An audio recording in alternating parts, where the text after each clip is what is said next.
What is happening, you guys? Welcome back to the Let's Go Win podcast, where we are here to help you be happy, healthy, wealthy, and get better every single day. We are going to do a deep dive on, I'm going to call it the future of work, really preparing your team to set up to be successful. And I have a good friend of mine that's joining me today. Often you don't see him. He does so many things in the background, but I said, "Man, let's get you on camera, brother. Let's have a talk." So, Mateo Chang, what's up, brother? How you doing? Oh, what's up, JM? Thanks for having me on. Yeah, it's very weird being on this end of the camera. I'm usually on the other side. But for the purposes of making things a little more dynamic, a little bit different, yeah, let's try this setup out and dive into today's topic. Well, one thing you'll learn about Mateo, he's always got some new, interesting, cool hat. Today it's the yellow, kind of beat up looking. I know it's brand new, probably, but it's the worn look Yankees. So looking Yeah. stylish, brother. Thank you, thank you. Yeah, I have a thing with hats, especially after I started to bald a little bit. I'm getting older. But yeah, this is I don't know why I always criticize those people who who buy torn Mm. jeans, like brand new off the rack. You're paying money for things that are torn. And when I saw this hat, I thought about that moment. I was like, I'm gonna eat my own words, man. I'm gonna buy a torn hat, a new torn hat. So yeah, thank you. Well, it looks good. Well, I guess maybe this is the perfect segue into the hybrid world that we work in, man.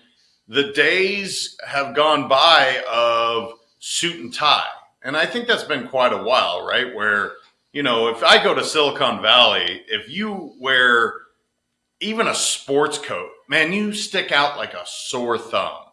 And I think this wear what you're wearing today, or I'm in a t-shirt. It's like that's not uncommon anymore. That's kind of the more casual look. And here's what I would say: it doesn't freaking matter. That's what I've always like. Look, if you're a banker, I guess because you're dealing with money, people want to see you in a suit and tie. But I actually don't really give a care if you're wearing a suit and tie. I care about your performance.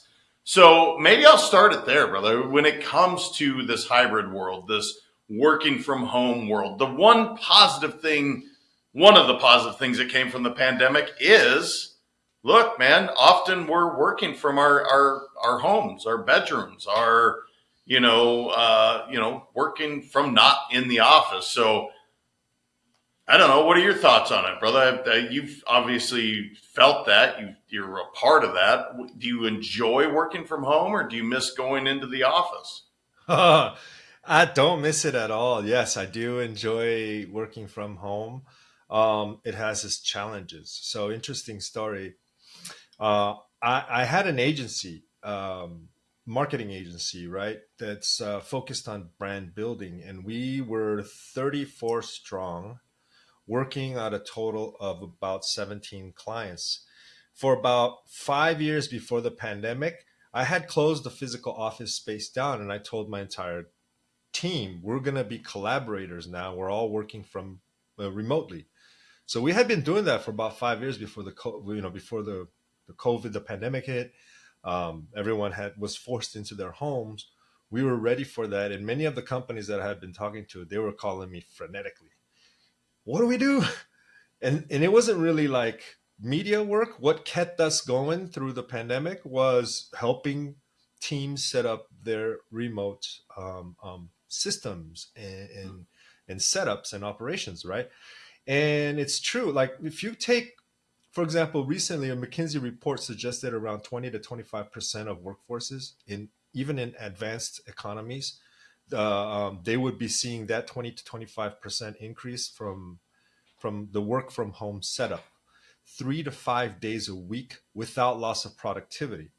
Even Zoom ran a survey, and it noted that about 83% of employees that that were using Zoom from other companies, they did in fact feel more productive in this hybrid remote environment rather than an in-office setting.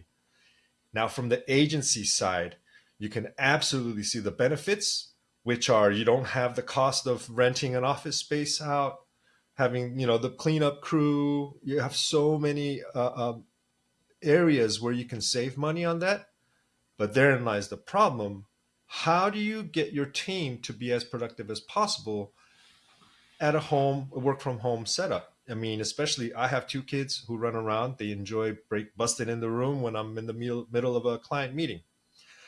So what have you seen that has really helped the teams that you're working with um, handle this side of how productive can they get their teams when they're working from home, sometimes not even during normal office hours? Yeah. So let's just break down what you said. Let's start with being more productive. Not driving that commute, whether it's an hour for some people to 2 hours for others, you can actually be doing work straight away. Go from the bedroom literally to whatever your office is. It might be in the same bedroom. So right then and there, we are literally we're maximizing our time instead of driving or being in a train or flying. Whatever commute people are doing, you can actually be working straight away. Now, that's the good. The challenge, as you said, the kids can be running in, or the dog or the cat, and we've seen all the crazy, funny videos that have happened through this hybrid world. That's, I think, where people, I say this all the time, people don't want to suck at their job. That's not what happens. Are there people that are going to take advantage of it? Yeah, probably. Now, the biggest difference I would say is, do you really care how much they work if they get the job done? The micromanagers of the world are like, no, dude, you have to be in your chair from 9 o'clock till 5 o'clock, do your half hour lunch. And like, they care about that. I don't care about any of that. You know what I care about, Mateo? I care about if the job gets done. Now, the only way it gets done is if you are clear of the expectations that I've set for you to say this is what I need to have done, or this is what the company needs to have done. Where we fail and where people start to become lazy, quote unquote, is if the expectations aren't clear.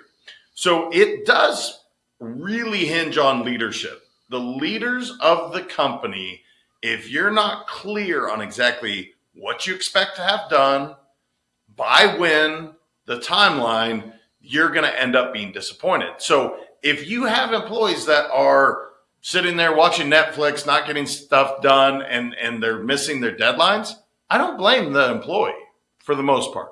I blame the leader. Now, let's assume that we did set proper expectations and the same scenario runs where somebody's just sitting there on their couch doing Netflix, not getting it done. Well, you already know your answer. They're the wrong employee anyway. So as a leader, I don't worry about where, like, I have remote people. For me, I don't check in how long they're working. I care about one thing. Did the job get done in the time that was required? And that all comes on me. And if they don't, if they continually miss the deadlines and we set proper expectations, they're just the wrong employee. So that's what I've experienced is our leaders have to be more clear on what they expect. And what do your check-ins look like? Do you have a system? So it all hinges on the leaders if you're going to have a successful hybrid situation. No, I totally agree. And you touched on what you were talking about. You touched on several different C's. What I mean by that is Harvard Business Review. They talk about the 5 C's, the 5C challenges of hybrid work. So that the 5 C's are communication, coordination, connection, creativity, and culture. You touched on about 4 of those C's in just that explanation. Let's break them down one by one then, like especially through your expertise and what and how you've been helping both leaders and teams really improve on these aspects. Let's drop under communication. So hybrid communication within the hybrid work structure. What are your thoughts on how leaders should communicate with teammates and how teammates can communicate with each other so that everybody is synchronized? Yeah, this is an interesting topic because we're in a world today where we have more forms of communication than we've ever had before. There's email, there's Slack, there's text message, there's phone calls, there's sending a pigeon via, like literally, there's so many different forms of communication. And I think that's challenge number one. You have to find the right system that everybody buys into and not have too much cross pollination. I'll use me as an example. As you well know, I'm not a very big tech person. I struggle when you're throwing too much at me. It's not that I don't want to do the work. It's like I don't understand. Slack would be a great example.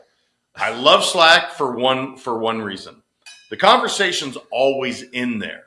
However, you can easily get lost in that if you're not real clear on how it works.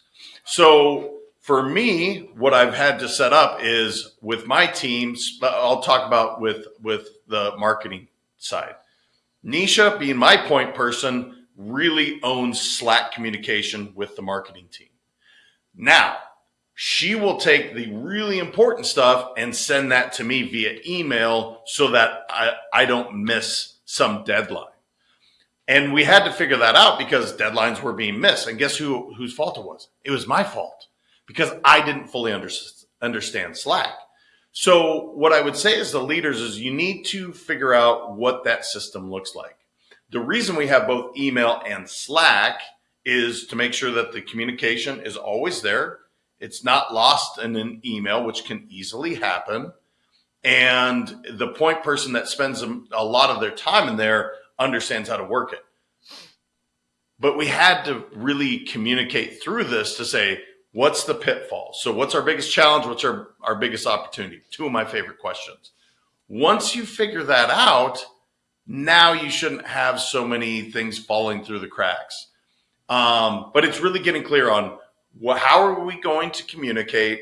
What does the frequency look like? And ultimately, who is responsible for it? Once we got those all done, communication gaps went away. No, that's absolutely true. In this plethora of options for communications, I have yet to see one where we didn't lose a message or lose something didn't get misplaced, whether that's email, Slack. I mean, I've tried many different platforms. It's really about how your team uses it. And you nailed it on the spot. Like, who's responsible for making sure nothing falls between the cracks? And even then, it can be faulty. So maybe pigeons are the right way to go. Well, I think it's a combination of the two, right? So whatever the outcome is, because we also meet every other week, the two teams. But Nisha and I, is her name, we meet at least weekly, if not almost daily. So if there's something that is needs to be done, she is on it to say, "Hey, JM, this is what's happening. I sent you an email, I sent you a text. You haven't got it done." In that check-in meeting, she's like, "Dude, need to get this done." And again, it eliminates the frustration that JM's not, I'm not trying to not do the work. I may just have, it had slipped by. So I think that's the other part is never assume that whatever you communicated in your fantastic email or Slack message, don't assume that people actually received what you're trying to say, because that's the other part of communication. When it's written, sometimes things are misinterpreted. Yeah. Versus like when we're talking, we may not understand one point, but we talk through it and, oh, got it. Now we're clear. So get clear on what the communication channel is, who's responsible for it, and ultimately make sure you're checking in on whatever those outcomes that you want done. Yeah. Whatever happened to phone calls? I mean, I don't know. I'm not trying to give away our age here, but there used to be a time where you could just pick up the phone, 5 minute call. You just avoided a 1 hour long meeting, right? But nowadays everyone wants to send a message or send an email, right? Yeah, see, I am that guy that makes phone calls. I apparently my mom and I are like the only people that still do phone calls because you're right. People are like, "Why are you calling me?" I'm like, "It's called a telephone. Use it when needed." Now, I understand sometimes it's busy and it's easier to send a message, but look, how many times have you seen buddies misinterpret a text? Then some drama is created because you can't read sarcasm in a text. It doesn't read that way. So that's the other thing with communication. Know your platform and know how to properly communicate. I'm a big fan of over communicating via text or email so that it's not constant. Well, what did you mean here? And getting it misconstrued. Yeah, my first time I ever realized that the limitations of messaging. I remember I messaged a younger employee of mine. For some reason, my auto caps was on for my from my phone, so it was all in caps. And I asked her to do something. She replied back like with a crying emoji and saying, "Why are you yelling at me?" I'm like, "What? I'm not yelling at you. I'm yelling at you. I'm not yelling at you." And it's just like, no, in text world, if you capitalize letters, you're yelling. I'm like, okay, so sorry. um, so that's interesting. You touched on communication and coordination there. It really takes, it's really important that you have a process clearly set out so that communication doesn't slip through the cracks.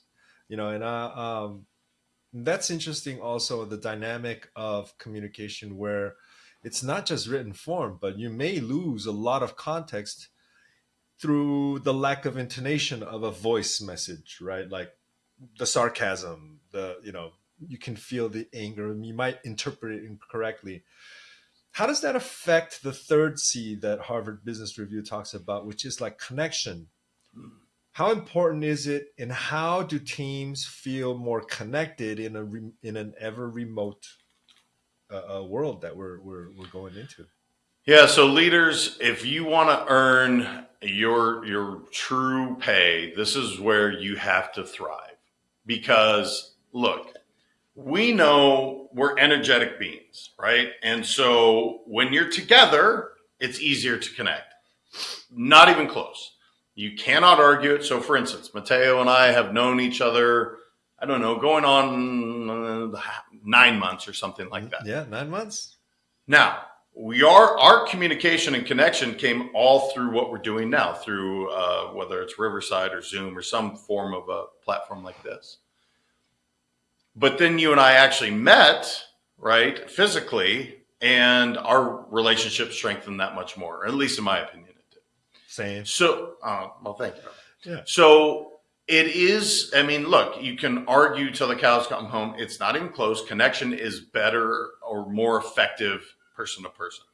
Sure. However, what I would say is if you're extremely intentional about connecting, you need to go about it that way. So, for instance, whenever you and I talk, when we start a meeting, we always talk about something personal first.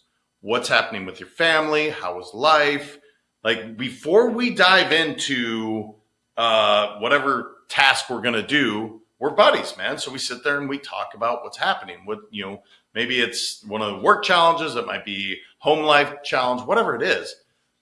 I think this is the human part that leaders need to get down, especially in this hybrid world. Don't look at your employee as just a number. You really need to be intentional about connecting with them. Now, does that mean of an hour-long Zoom, you should spend 45 minutes doing it? No, don't do that. But give yourself that grace. If that's what's needed to really get the most out of that person, spend the time. I think so often leaders are like, they act as managers. And I'm not a big fan of the word manage, but they act as like, I need to manage this person. They got to get the most out of it. Well, you know how to do that? It's by pouring into them, because people don't care how much you know until they know how much you care.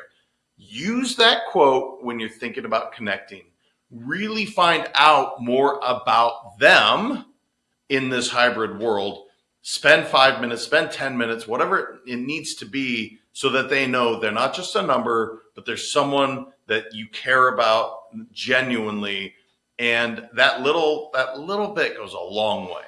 Can you repeat the you care about something until you know how much you care? What is it? So repeat that again slowly for me, because that was kind of People, cool. Like when you hear it and you're like, I got it, but I can't remember exactly the way you said it. Yes. yep, people don't care how much you know until they know how much you care.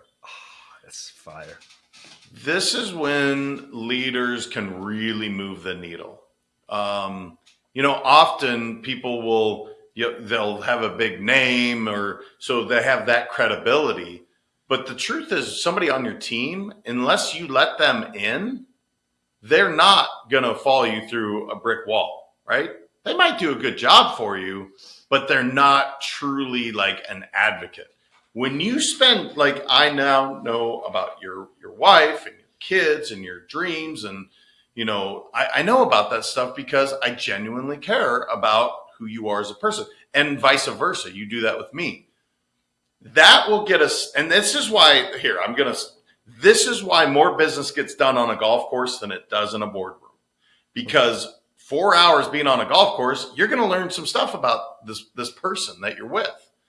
That is the whole simple idea of why that is so effective. So the long-winded point is, when you're doing this hybrid virtual world, be intentional about connecting with that other person. What do they care about? When you connect with them that way, then it's going to allow for that culture, which I know is another C.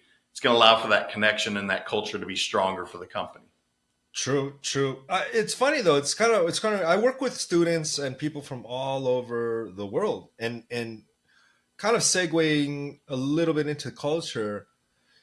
Like if I'm talking to a Brazilian, it's mostly about the family and whatever and life, and then the last 20 minutes is like, okay, time to business. Let's handle this, and then it's done. In general, when I'm speaking with like an American client, it's like straight to business, right? And that's what I found a little bit different when I was talking to you. You will always, even though like I'll be looking at the what's the agenda for today. We need to talk about this, this, this, and this. I'm like, 1 hour is not enough. I'll hop on that call with you before in my mind, I'm like, all right, let's get through this so we make sure I cover all the bases, and you'll be like, hey, how was your weekend? How's your family? And it's kind of like, all right, yo. So it was kind of different for me in the aspect of comparing to other Americans that I've worked with on Zoom call. And you make a really solid point there in terms of connecting with your employees as a leader, more so than the productivity side. And I think it contributes to productivity, is really not just asking to ask, because it's part of the whole let's ask the personal thing to make the connection, but really caring about it. Really hoping, maybe your goal isn't to work here for the rest of your life, right? Maybe this is a stepping stone. What can I do to make sure that you get the most out of this experience, even though I'm paying you for work? But it's kind of like, how do you find that balance, right, as a leader, and how do you really have that authentic desire to care about what your team cares about? So I'm going to answer it with a book. One of my favorite books of all time is How to Win Friends and Influence People by Carnegie. Now, this book was written back in the 1920s, I think like 1927 or 28. Why that book is so impactful is because you come from a place of curiosity. So, for instance, I know enough about Brazil that I could try and relate to you by, oh, you like soccer? Me too. Like I could try to do that, assuming that, because you're Brazilian, you're going to be passionate about soccer or football. But instead, if you notice throughout, I ask questions about, tell me more about Brazil. That's interesting. Tell me more about it, because I'm learning something new, which is fascinating, because your world and the way you guys live is vastly different than how it is in the States. And you know that because you've spent time in both the US and Brazil, and you've split time. But I don't. I've never lived in Brazil. So my long-winded point is, as a leader, come from a place of curiosity, asking questions about why is that important to you? Why, do why do they do this? Tell me more about the way you guys live, et cetera, et cetera. They're all open-ended questions, which gets you talking about something that you know. And as a leader, if let's say you were my employee, let's just say, as if I'm the leader, quote unquote, it shows that I genuinely care about you, Mateo, instead of just saying, all right, this is what needs to get done. This is the timeline. This is support. The great leaders actually just ask some open-ended questions, get to know more about who Mateo is as a person. Because the truth is, Mateo is a lot of things. Yes, he's very good at personal branding. Yes, he's very good at, knowing how digital marketing works. Yes, he's great at, I don't know, film work, let's say. All the things that you're great at, but that's just one level of you. You also are passionate about basketball. You help MBA students get placed at these amazing universities. You're really knowledgeable when it comes to AI. There's so much layers. There's so many layers, not so much layers. There's so many layers to all of us. It's really easy to just say, hey, why is that important to you? Tell me more about that. And that continues to strengthen that connection. Yeah, it's just like peeling away an onion, right? Just peeling back, peeling back. And it's funny you say that, like, the terms of connectivity. Even I like the golf reference, but even deeper than that for me, like staying at your place for a couple of days, I got to see and observe like your routine of getting up in the morning, doing your meditations, walking the dog, and and you can see the clear difference of the second day where you didn't do it. You know, the differences in your energy, in your output, right? So I mean, if you can't play golf, just sleep over sleep over your client's house or something. Well, but going back here with communication and connection, that leads us into like culture. Like, what's the main mistake because that leaders are making in terms of keeping up their culture, their company culture, right? In a remote setting. Because I mean, I get it's tough, right? I'm not gonna say, well, I've had mine for 5 years before we decided everyone's gonna go their own way because life happens, things happen. I had a very life changing, defining moment when I decided to stop with that intense marketing agency life. That's nuts. Wanted to spend more time with my kids. And I'm not going to say that remote work for those 5 years plus two, 1.5 or so during the pandemic, they were not easy. I like to say, I sell to clients like, yeah, remote work, hybrid work is fun. It's good. There are many benefits. There's more productivity. The 1 hour, 2 hour commute, either way or both ways, you end up saving up at least 2 days of extra life at the end of the month. It's all great in flowers, but there's also like downsides to it too, and especially the rapid disintegration of company culture. Whether you're a hybrid company or a completely virtual company or a retail company where you're always going into your place, this is the biggest mistake all companies make. They don't have clarity around what their culture is. I know that sounds insane, but I'm telling you, I ask this question to 1,000 companies. 999 will get it. They'll get it wrong, I guess, quote unquote. I'll ask. So Mateo's the CEO, and I'll say, "Hey, Mateo, what's the culture of your company?" And he'll rattle off whatever he rattles off. Then I ask Susie, "Hey, Susie, what's the culture of Mateo's company?" She'll rattle off 3 or 4 different things. Then I'll ask the next executive. Same thing, where no one is aligned on what the culture is. So literally, the biggest difference between hybrid, virtual, or that physical space, The difference is you want to always be clear on what your culture is. So you want to define it, then you want to share it with everyone. The big reason you want to do it virtually is they can't feel it. In the physical space, you can at least feel, oh, this is a competitive culture. This is a fun culture. This is a courageous culture. Whatever their culture, like happy, healthy, wealthy is my company values. You feel it because I talk about it nonstop. I mention it every podcast, every time I say helping you be happy, healthy, wealthy. Like no one should be confused about what the cultural values are of Let's Go Win. I wish every company in the world would do this for their own company because it does a lot of things, but the easiest and most important thing it does is it helps you recognize who should be on your team and more importantly, who shouldn't be on your team. So define what your cultural values are. Do no more than 3 because after 3, you have the law of diminishing return. So you want to be very clear. What are the 3 cultural values? And you share it everywhere. At every meeting, you start with these are what the cultural values are. This is what we're trying to accomplish. It sounds so simple, and it is. And it is the most profound thing you can do for your business. When people ask why I can double or triple the revenue of companies, it's because of this one very thing. And people are like, that can't be the answer, man. It can't be that simple. I'm like, look, you work with me, you take $1,000, walk into that casino, they're going to hand you back $100,000. Why? Because we're going to simplify everything that you're doing, and your the clarity goes up, expectations get clear, and you're hiring the right people.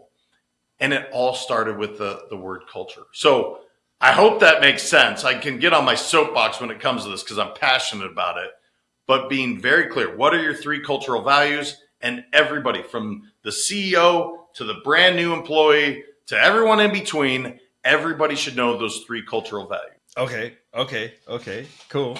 So here, let's do this. Let's do it for the sake of bringing some value to all your viewers. How do we do that? How do you? Because I mean, it's I've heard you say, find your company culture. Can we do a simulation? Like, walk me through. Let me give you a scenario. So I'm gonna after about 5 years of procrastination, right? I decided I used to have a podcast called the NBA Wire, and where I interviewed my past students. Like I've helped over 1,000. I'm at about 1,100 and something now. I have to count again the Excel sheet thing. Over the course of my 14, 15 years of doing this. And now my mission is like, I'm going to get back on that saddle. I want to interview as many of them as I can. And I'm going to call it Help Admit. But I haven't yet created my culture. So can you walk us through or simulate or help us figure out what's the company culture? And maybe somebody can take this actionable advice and apply this exercise to their own company's culture, small business owners, who want to make sure that their teams are aligned regardless of their structure, whether it's hybrid, remote, or fully on site. Yep. So let's just say, do we have time though? And we have like maybe 7 minutes. So maybe a shortened version too. It'll be a shortened version because literally this can take 4 days to find your cultural values. But here's the thing. You take yourself, a select group of executives, and I would also tell you to bring on some of your new employees as well. And what you're going to do is you're going to get in a room and you're literally get the whiteboard out and you just start spitting out the values of what to the core of your DNA. This is who you are. This is how you show up. This is the representation of who you are. And so you're going to end up having, 100 words on the board. And then you're going to start to find the similarities and you keep just going down and down until you finally start to circle the big ones. So again, happy, healthy, wealthy is the values of Let's Go Win today. When I first started, it was courage, fun, transcend. Well, here was the problem. No one knew what the hell transcend meant, because transcend was a specific word that's really important to me. To me, it means overcoming self limiting beliefs, but it didn't make sense to not only people inside my company, including my wife, and it didn't make sense to my clients, my ICP, as you guys call it. So they were the wrong values. Just because it's important to you as the CEO or the founder, that doesn't mean it's the best representation of who the company is. And so what I did was to say, all right, let's go back to the drawing board, same whiteboard experience. And what I wanted to find out, because Let's Go Win is ultimately a coaching and consulting company, what do all my clients want? Well, this is what I know they want. They want to be happy, they want to be healthy, and they want to be wealthy. And I don't just mean financially, I mean spiritually, friendships, all of that. That was, I mean, it was clear as day, brother. But it took me two iterations to get that one right, even though I've done this for other companies. So often it's just really sitting back, looking at what's important to you. Does that fully represent who you are as a company? Does it make sense to your end consumer and internally? And when it does, get it down to 3. I have had people argue with me for years. No, JM, 3's not enough, man. It's got to be 5. And I'm like, all right, cool. Tell me what they are. And they'll get to 3, and then they'll usually forget 4 and 5. And here's the reason, and I'll finish with this. You want it to be so repeatable that everyone in the company can know the values just like that. At the drop of a hat, they could say, these are the company values. And just like Snap, Crackle, Pop, or, the Three Musketeers or the Three Amigos, marketing firms know this. 3s our brain can deal with. Anything past that, you're going to lose out. So do the exercise and you'll figure it out. If you need help, just DM me, man. Hit me up. I've gone through this exercise thousands of times. It's really fun if you embrace it, and it's going to help everything out, especially who you're looking to acquire, both as employees or clients. I always think, what about the disagreements when you're trying to select the words? So you mentioned, I mean, people always disagree with you, or they get on your case about 3 or 5. But have you noticed, like, sometimes amongst the executives or amongst the members involved, they have like issues deciding or agreeing on a specific word? Usually the last word, I'm guessing. The first 2, they're going to be like, yeah, we're on board. And then the last one, it gets kind of like, how do we agree on this? Have you ever encountered that? Absolutely. And by the way, all of that is healthy debate. You want people to be passionate about, you know, let's say it's courage versus fun or love, one of those. And people are like, no, it's got to be courage. But then they have to say why. Why does it represent? No, it has to be fun. All right. Why? And what happens is you'll find people will really start to associate, actually, you know what? We're not a real courageous group, but we are all about fun. That is literally to the core of our DNA. We have to have fun in there. You'll see the shift happen, and you have to actually be willing to engage and say, this is why it's got to be this. So it's always healthy debate, and inevitably you will always find that the group will land on the exact ones. And if you didn't, you probably didn't get it right. So that's why I said this can take up to 4 days. I remember doing it for our second company. It was 4 days on just getting our cultural values down. And it was worth every single moment because we thrived financially with that company. And it came down ultimately to those values. So take the time, enjoy the process, but get it down to 3 and then share the heck out of it. Awesome. Great advice. Great chat today, JM. I know we gotta go. I wish we had more time to stay, but surely we'll be having some more of these chats and some of those fireside chats with Lisa included, because I know she's getting on board to help out Let's Go Win. And I'm also here to help you guys out as much as possible. Anyone who's watching and listening, don't forget to like and subscribe. Share some of this amazing content to your friends. I mean, don't keep it for yourself. Don't be selfish. Sharing is caring, right? Ooh, Sharing is caring. sharing is So, caring. yeah, well, thanks so much for having me on, JM. Brother, it is my pleasure. I appreciate you. I appreciate all you guys, all you audience members. Like you said, sharing is caring. Let's go win. Have a great one.